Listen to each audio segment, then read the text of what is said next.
আসসালামু আলাইকুম রহমতুল্লাহি বারকাতু। তো আমি আজকে চলে আসছি খাইতানে।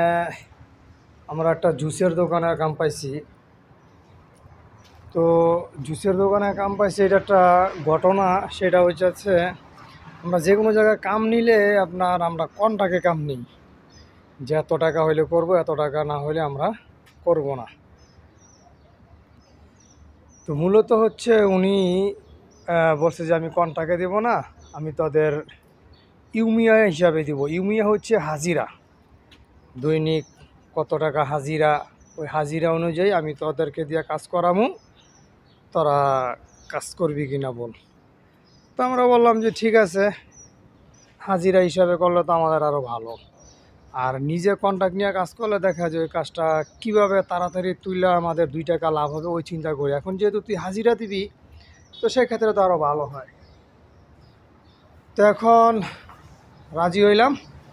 এই যে দেখেন, এই যে টাইলসের কাম হয়েছে এখানে, বুঝছেন, পুরাটা দোকান টাইলসের কাজ হয়েছে। আপনার জুসের দোকান তো এই জন্য। আর এই যে নিচেও কাজ হয়েছে। আজকে 4 দিন, ইনশাল্লাহ আজকে এটা শেষ হয়ে যাব। তো হাজিরাটা হইতেছে আপনার, যে মিস্ত্রি তার 20 টাকা, আর যে শ্রমিক তার 15 টাকা। টোটাল দৈনিক আপনার 35 টাকা করে হাজিরা আসে।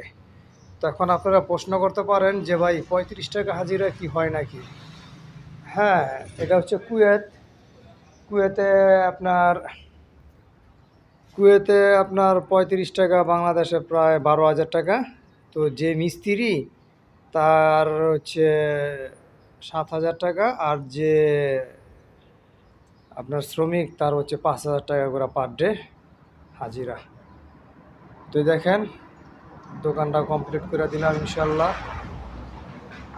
আর যে যেখান থেকে আমার ভিডিওটা দেখতেছেন সবাই দোয়া করবেন প্রবাসীদের জন্য। আসসালামু আলাইকুম রহমতুল্লাহি ওয়া বারাকাতুহু।